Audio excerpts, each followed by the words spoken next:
محترم جناب صدر صاحب اور میرے معزز معاملات اور میرے پیارے ساتھیوں، السلام علیکم۔ غلامی میں نہ کام آتی ہے نہ شمشیر نہ تقدیریں، غلامی میں نہ کام آتی ہے نہ شمشیریں نہ تقدیریں، جو ہو ذوق یقین پیدا تو کٹ جاتی ہے زنجیریں، جو ہو ذوق یقین پیدا تو کٹ جاتی ہے زنجیریں۔ ہم سب یہاں 15 اگست یعنی یوم آزادی منانے کے لیے جمع ہوئے ہیں۔ یہ وہ دن ہے جب ہمارے وطن عزیز ہندوستان نے 200 سالہ غلامی کے بعد آزادی حاصل کی، مگر یہ آزادی ہمیں تحفے میں نہیں ملی۔ لاکھوں جانوں کی قربانی، بے شمار شہیدوں کا خون اور مجاہدین آزادی کے بے مثال قربانیاں اس کے پیچھے چھپی ہوئی ہے۔ کیا ہم نے کبھی سوچا ہے کہ بھگت سنگھ کیوں پھانسی پر چڑھے، اشفاق اللہ خان نے جان کیوں دی، مہاتما گاندھی، مولانا ابوالکلام آزاد، سبھاش چندر بوس، بیگم حضرت محل، ان سب نے کیا خواب دیکھا تھا؟ ان کا خواب تھا ایک ایسا آزاد ہندوستان جہاں نفرت نہ ہو، جہاں ہر مذہب کو عزت دی جائے، جہاں تعلیم، انصاف اور روزگار سب کو ملے، جہاں صرف نعرے نہ ہوں بلکہ عمل ہو۔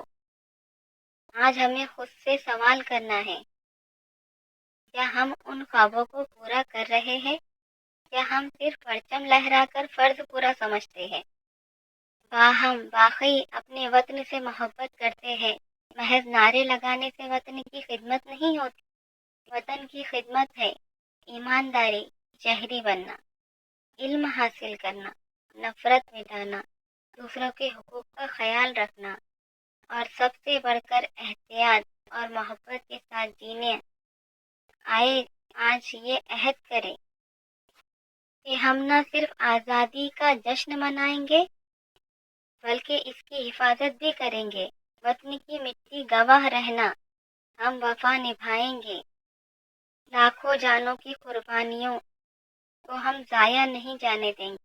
ہمیں اپنے ان بہادروں کو کبھی نہیں بھولنا چاہیے۔ ان کی قربانیوں کی بدولت ہم آج آزاد فضا میں سانس لے رہے ہیں۔ ہمیں ان کی نقش قدم پر چل کر اپنے وطن کی خدمت کرنی۔ یوم آزادی کی تقریبات ہندوستان کے لوگوں میں حب الوطن اور احتیاط کی جذبات کو فروغ دیتی ہے۔ ہمارا فرض ہے کہ ہم آپس میں احتیاط اور اتفاق سے رہیں۔ وفاداری وطن سے ہو یہی اسلام کہتا ہے، وفاداری وطن سے ہو یہی اسلام کہتا ہے۔ ہم دل کے ہر گوشے میں ہندوستان رکھتے ہیں، ہم دل کے ہر گوشے میں ہندوستان رکھتے ہیں۔